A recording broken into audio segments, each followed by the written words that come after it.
My name is Diane Allen, and my husband is David, and we have been working on this garden for 39 years. It has evolved. We have evolved with it, and I keep my weeds and just in case they flower, and I accept anything that's a donation from the birds or from the wind. You know, it's great. I've got a lot of plants that way. It sort of all comes together, and the more we have in it, the easier it is to almost look after. Our front yard is the roadside, and it's got noise and sun, and because of the raised beds, more earth to dig up, so it's not so made of pots. Then we have a side garden that just evolved pretty well by itself. We might have planted one thing in there, but because of the shade and the cool, it sort of evolved to something else, and it's really pretty.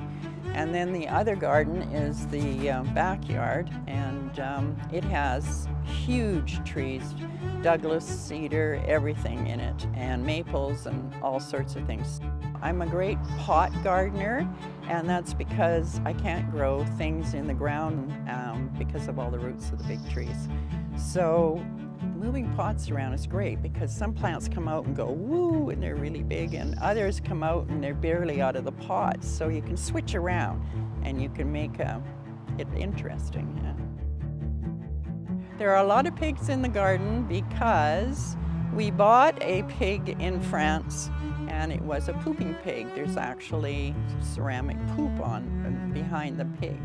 Well, everybody was very intrigued, especially the kids. Anyway, people would go on trips and they'd come back and bring us some kind of a pig.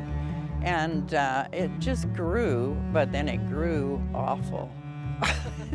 So we had to stop. We had to say to everybody, no more pigs. So, and then I found the wizard, and how perfect is that, sitting on a bunch of books, right? And then there was a clay bird, and well, let's put it beside the wizard. Kind of made a vignette, so yeah, we just started doing things like that. So what it becomes is people have to look to see what some of the stuff is. Don't believe that the deer don't like these plants statement. You have to trial and error yourself. I have heard lots of different stories about different plants that the deer don't go near. Well, they do, and you've got the young crop of deer coming through, and they don't know what they don't like yet, so they just, you'll literally see them spit it out. You have Hospice and you go, look at that, and you come back the next day and here's just a stem. Learn to live with nature, I think, is more than anything else. Yeah. I wrote this little book, The Pig Behind the Door. It's full of garden poems. So I knew about the Teeny Tiny Garden Show, and I thought to myself, wait a minute, this is a teeny tiny book on gardens. Maybe this would work for them. Proceeds would go to Hospice, no problem at all. And so it just evolved from there. A rainbow on the forest floor, a beautiful thing to see. Shining in the sun, it belongs, it's meant to be.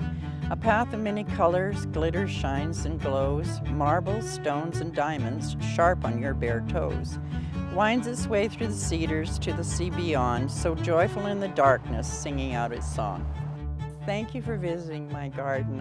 I appreciate it so much. I hope you enjoyed it, and I hope you'll support Hospice by picking out one of these.